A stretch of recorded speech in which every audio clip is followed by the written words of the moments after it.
नमस्कार दोस्तों, स्वागत है आपका अपने YouTube चैनल स्टूडेंट चौराहा पे। आज हम लेके आए हैं आपके सामने लिंग और वचन, जो यूपी लेखपाल, यूपी पेट, सुपर पेट परीक्षा की दृष्टि से बहुत ही इम्पोर्टेंट है और सिलेबस में भी है। लिंग किसे कहते हैं? संज्ञा के जिस रूप से व्यक्ति या वस्तु की नर या मादा जात का बोध हो उसे व्याकरण में लिंग कहते हैं। लिंग क्या है? संज्ञा के जिस रूप से व्यक्ति या वस्तु की नर या मादा जाति का बोध हो उसे व्याकरण में लिंग कहते हैं। दूसरे शब्दों में, संज्ञा शब्दों के जिस रूप से उसके पुरुष या स्त्री जात होने का पता चलता है उसे लिंग कहते हैं। मतलब कहने का मतलब है, दूसरे शब्दों में, संज्ञा शब्दों के जिस रूप से उसके पुरुष या स्त्री जात होने का पता चलता है उसे लिंग कहते हैं। हिंदी व्याकरण में लिंग के दो भेद होते हैं, पुल्लिंग और स्त्रीलिंग। पुल्लिंग और स्त्रीलिंग। पुल्लिंग क्या होता है? जिन संज्ञा शब्दों से पुरुष जात का बोध होता है उसे पुल्लिंग कहते हैं। उदाहरण, कुत्ता। जिन संज्ञा शब्दों से पुरुष जात का बोध होता है उसे पुल्लिंग कहते हैं। उदाहरण, कुत्ता, बालक, खटमल, पिता, राजा, घोड़ा। कुत्ता, बालक, खटमल, पिता, राजा, घोड़ा, बंदर, लड़का इत्यादि। पुल्लिंग किसे कहते हैं? जिन संज्ञा शब्दों से पुरुष जात का बोध होता है उसे पुल्लिंग कहते हैं। निर्जीव पदार्थ। पुल्लिंग के अंतर निर्जीव पदार्थ आते हैं। मकान, फूल, नाटक, लोहा, चश्मा आदि। मकान, फूल, नाटक, लोहा, चश्मा आदि इत्यादि। स्त्रीलिंग, जिस संज्ञा शब्द से स्त्री जात का बोध होता है उसे स्त्रीलिंग कहते हैं। उदाहरण, माता, रानी, घोड़ी, कुतिया, बंदरिया, लड़की इत्यादि। निर्जीव में क्या आता है? सुई, कुर्सी, गर्दन इत्यादि। भाव में क्या आता है? लज्जा, बनावट इत्यादि। पुल्लिंग की पहचान। कुछ संज्ञाएं हमेशा पुल्लिंग रहती हैं, जैसे खटमल, भेड़िया, खरगोश, चीता, मच्छर, पक्षी आदि। आपको ये मिलेंगे। जैसे एक सेंटेंस है या कुछ भी है, एक वाक्य लिखा हुआ है, उसमें ये ऐसे शब्द मिलेंगे। खटमल अगर है, भेड़िया है, खरगोश है, चीता है, मच्छर है, पक्षी है, ये शब्द मिल जाएंगे तो आपको समझ लेना ये पुल्लिंग है। समूहवाचक संज्ञा, मतलब ये भी पुरुष लिंग होती हैं। मंडल, समाज, दल, समूह, वर्ग आदि इत्यादि। मतलब मंडल की बात हो या समाज की बात हो या दल की बात हो या समूह की बात हो या वर्ग की बात हो, ये सभी समूहवाचक संज्ञा है और पुरुष लिंग के अंतर्गत आती है। भारी, बेडौल वस्त्र,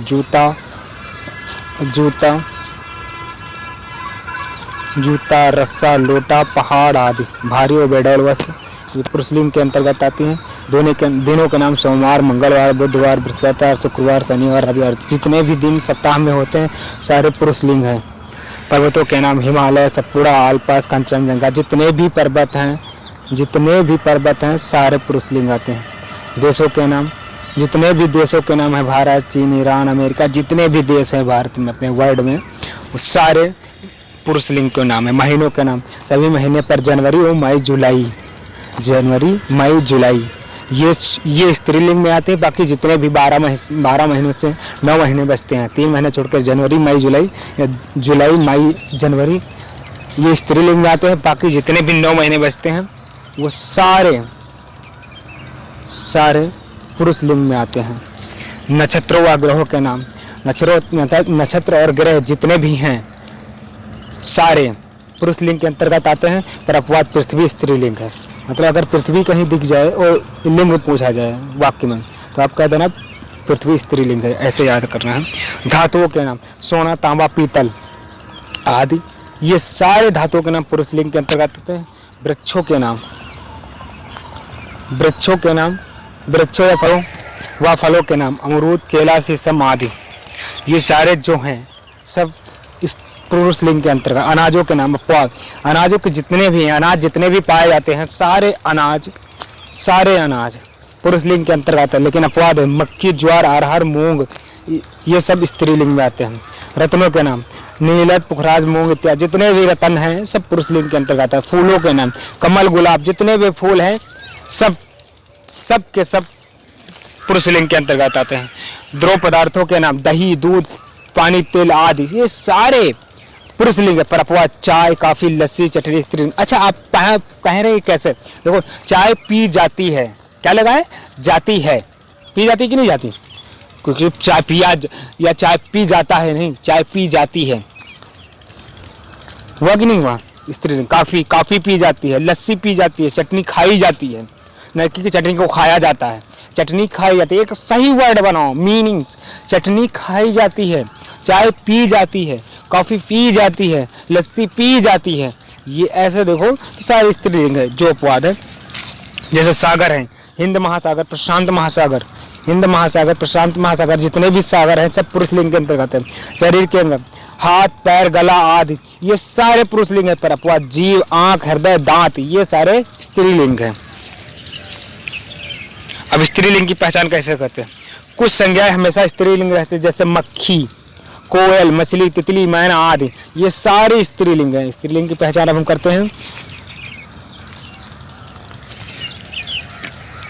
कुछ संज्ञाएं हमेशा स्त्रीलिंग रहती है, मक्खी, मछली, कोयल, तितली, मैना आदि सारे स्त्रीलिंग। समूहवाचक भीड़, कमेटी, बहुत भीड़ इकट्ठा हुई या भीड़ लगी है, भीड़ लगी होती है ना, कमेटी बनी है।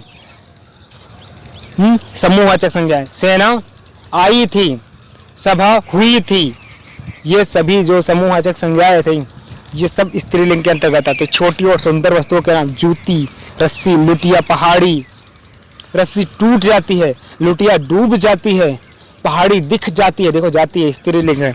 नक्षत्र अश्वनी, रेवती, मृगशिरा, चित्रा, भरणी, ये सारे नक्षत्र जो हैं ये ऐसे नक्षत्र हैं जो अश्वनी, रेवती, मृगशिरा, चित्रा, भरणी आदि ऐसे वर्ड आपको दिख जाए तो ये स्त्रीलिंग के अंतर्गत आते हैं। बोली, मेवती, ब्रज, खड़ी बोली आदि जितनी बोलियां हैं, मेवाती, ब्रज, खड़ी बोली आदि ये सब स्त्रीलिंग के। नदियों के नाम, रावी, कावेरी, कृष्णा, यमुना नदी, जितनी भी नदियों के नाम है सारे स्त्रीलिंग के अंतर्गत आते हैं। भाषाओं वाले लिपियों के नाम, देवनागरी, अंग्रेजी, जितनी भी भाषाएं बोली जाती है, जितने भी लिपियां हैं ये सब स्त्रीलिंग के। पुस्तकों के नाम, कुरान, रामायण, गीता आदि ये भी सारे स्त्रीलिंग हैं। आहारों के नाम, सब्जी, दाल, क्योरी ये सभी स्त्रीलिंग हैं। अपवाद, हलवा, अचार, रायता ये पुरुष लिंग के अंतर्गत आते हैं। वचन की बात करते हैं। वचन का शाब्दिक अर्थ है संख्यावाचन होता है, संख्यावाचन को ही वचन कहते हैं। वचन का एक अर्थ कहना भी होता है, वचन का एक अर्थ कहना भी होता है। वचन का शाब्दिक अर्थ संख्यावाचन होता है। संज्ञा के जिस रूप से किसी व्यक्ति वस्तु के एक से अधिक होने का या एक होने का पता चले उसे वचन कहते हैं। वचन हिंदी में दो प्रकार के होते हैं, एक वचन और बहुवचन। एक वचन क्या होता है? एक वचन हम पढ़ते हैं। एक वचन क्या होता है? जिस शब्द के कारण हमें किसी व्यक्ति, वस्तु, प्राणी, पदार्थ आदि के एक होने का पता चलता है उसे एक वचन कहते हैं। फिर सुनो, एक वचन जिस शब्द के कारण हमें किसी व्यक्ति, वस्तु, प्राणी, पदार्थ आदि के एक होने का पता चलता है उसे वचन कहते हैं। जैसे लड़का, लड़की, गाय, सिपाही, बच्चा, कपड़ा, माता आदि ये सारे एक वचन के अंतर्गत आते हैं, एक वचन के अंतर्गत आते हैं। फिर बहुवचन पढ़ते हैं। जिस विकारी शब्द या संज्ञा के कारण हमें व्यक्ति या वस्तु, प्राणी आदि के एक से अधिक या अनेक होने का पता चलता है, यहाँ पे एक था, यहाँ पे अनेक होने का पता चलता है उसे बहुवचन कहते हैं। जैसे लड़के, गाय, कपड़े, टोपियां, मालाएं, माताएं, उदाहरण लड़के, गाय, कपड़े, टोपियां, मालाएं आदि आते हैं।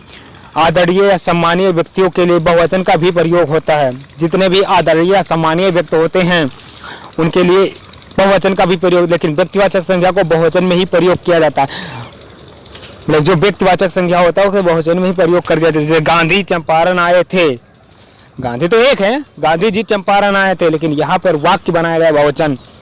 शास्त्री जी बहुत ही सरल स्वभाव के थे। गुरुजी आज नहीं आए, पापा जी कल कलकत्ता जाएंगे। पापा जी कलकत्ता, क्योंकि एक रिस्पेक्टेबल, हम सम्मान दे रहे हैं उनको।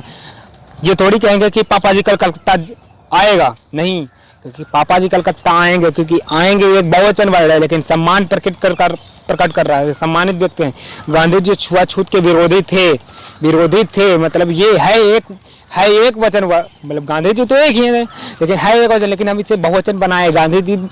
गांधी जी छुआछूत के विरोधी थे, क्योंकि विरोधी थे, ये जो थे जो विरोधी था थोड़े कर देंगे ना, थे की वजह से बहुवचन में जा रहा है, लेकिन थे किस लिए प्रयोग हुआ? क्योंकि ये सम्मानित व्यक्ति हैं। तो लिखा क्या है? आदरणीय सम्मानीय व्यक्तियों के लिए बहुवचन का प्रयोग होता है, लेकिन व्यक्तिवाचक संज्ञा को बहुवचन में ही प्रयोग कर दिया जाता है। जैसे श्री रामचंद्र वीर थे, अभी तो श्री रामचंद्र वीर था, वीर नहीं, वीर अगर लगाओगे तो सम्मान राम के प्रति नहीं होगा, जब वीर थे तो सम्मान राम के प्रति होता है। अगर आपको मेरी क्लास अच्छी लगी हो तो मेरे वीडियो को लाइक करें और मेरे चैनल को सब्सक्राइब करें। बहुत बहुत धन्यवाद। एक ही